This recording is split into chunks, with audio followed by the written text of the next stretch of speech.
നമസ്കാരം. ദക്ഷിണാഫ്രിക്കയ്ക്കെതിരായ മൂന്നാം T20-യിൽ ഇന്ത്യ 11 റൺസിന്റെ വിജയം നേടിയെടുത്തതോടെ 4 മത്സര പരമ്പരയിൽ ഇന്ത്യ 2-1 മുന്നിലെത്തിയിരിക്കുകയാണ്.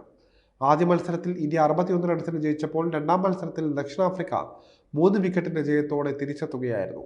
ഇപ്പോൾ മൂന്നാം മത്സരത്തിൽ ഇന്ത്യ ജയിച്ചതോടെ 4 മത്സര പരമ്പരയിൽ 2-1 മുന്നിലെത്താൻ ഇന്ത്യക്ക് സാധിച്ചിരിക്കുകയാണ്. ഇനി നിർണായകമായ നാലാം T20-യാണ് മുന്നിലുള്ളത്. പരമ്പര ഇന്ത്യ തോൽക്കില്ല എന്ന് ഉറപ്പായിരിക്കുകയാണ്.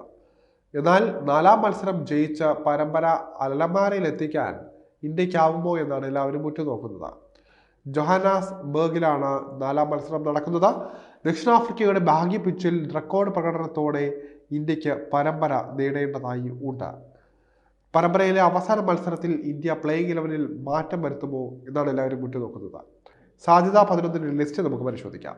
ഇന്ത്യ മൂന്നാം T20-യിൽ ഒരു സ്പെഷ്യലിസ്റ്റ് പേസറെയും 3 സ്പിന്നർമാരെയുമാണ് പരിഗണിച്ചത്. ഹർഷ്ദീപിനൊപ്പം ഹാർദിക് പാണ്ഡ്യയ്ക്കാണ് പേസ് ബോളിംഗിന്റെ ഉത്തരവാദിത്തം നൽകിയത്. എന്നാൽ ഹാർദിക്കിന് പ്രതീക്ഷിച്ച നിലവാരം കാട്ടാനാകുന്നില്ല. ഫ്ലാറ്റ് പിച്ചിൽ ഹാർദിക് തല്ലുകൊള്ളിയാകുന്നതാണ് കാണാൻ സാധിക്കുന്നത്. ഈ സാഹചര്യത്തിൽ ഇന്ത്യക്ക് മികച്ചൊരു പേസറെ നാലാം മത്സരത്തിൽ അനിവാര്യമാണ്. ഹർഷ്ദീപിന് മുകളിലേക്ക് വലിയ സമ്മർദ്ദം എത്തും എന്നത് ഇന്ത്യയെ പ്രതികൂലമായി ബാധിക്കുന്നൊരു വിഷയമാണ്. അതുകൊണ്ട് തന്നെ ഈ ഇന്ത്യ മോശം ഫോമിലുള്ള റിങ്കു സിംഗിന് വിശ്രമം നൽകി പകരം യശ് ദയാലിന് അവസരം നൽകുമെന്നാണ് അറിയുന്നത്. ആവേശ് ഖാൻ ഫ്ലോപ്പായതോടെ താരത്തെ ഇന്ത്യ പ്ലേയിങ് 11-ൽ നിന്ന് മാറ്റിയിട്ടുണ്ട്. എന്നാൽ ഇന്ത്യക്ക് മറ്റൊരു സ്പെഷ്യലിസ്റ്റ് പേസർ വേണമെന്നതിനാൽ തന്നെ ഇന്ത്യക്ക് ഇത്തരമൊരു മാറ്റം വരുത്തേണ്ടത് അത്യാവശ്യമാണ്. റിങ്കു പുറത്തിരിക്കുമ്പോൾ യുവതാരം രമൺദീപ് സിംഗ് പ്ലേയിങ് 11 തുടരുകയും ചെയ്യണം.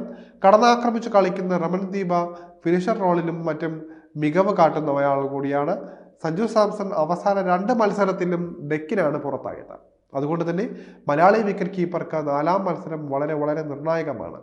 മികച്ച പ്രകടനം നടത്താനാകാത്ത പക്ഷം സഞ്ജുവിന് തിരിച്ചടി ലഭിക്കുമെന്നും ഉറപ്പാണ്. നാലാം മത്സരത്തിൽ ഇന്ത്യ ഓപ്പണിംഗ് കൂട്ടുകെട്ട് പൊളിക്കാൻ സാധ്യതയില്ല.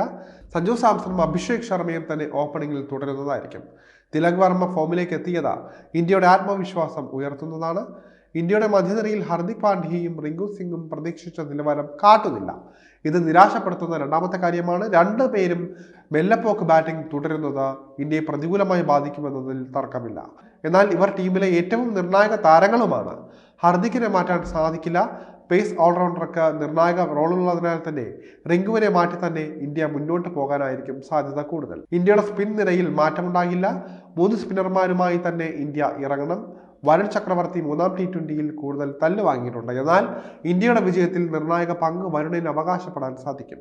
ഹെൻറിച്ച് ക്ലാസന് വലിയ ഭീഷണി ഉയർത്താൻ വരുണിന് സാധിക്കുന്നുണ്ടോ എന്നാണ് എടുത്തു പറയേണ്ട മറ്റൊരു കാര്യം. അക്ഷർ പട്ടേലും രവി ബിഷ്ണോയും ഭേദപ്പെട്ട പ്രകടനം തന്നെ കാഴ്ചവെക്കുന്നുണ്ട്. ഏതായാലും കാത്തിരുന്ന് കാണാം മാറ്റങ്ങൾ ഇന്ത്യൻ ടീമിൽ ഉണ്ടാകുമോ, കാണികളെ ആവശ്യത്തിലാക്കാൻ എന്തെല്ലാം നുറുക്കുവിദ്യകളാണ് ഇന്ത്യ പുറത്തെടുക്കുന്നതെന്നും കണ്ടു തന്നെ അറിയണം.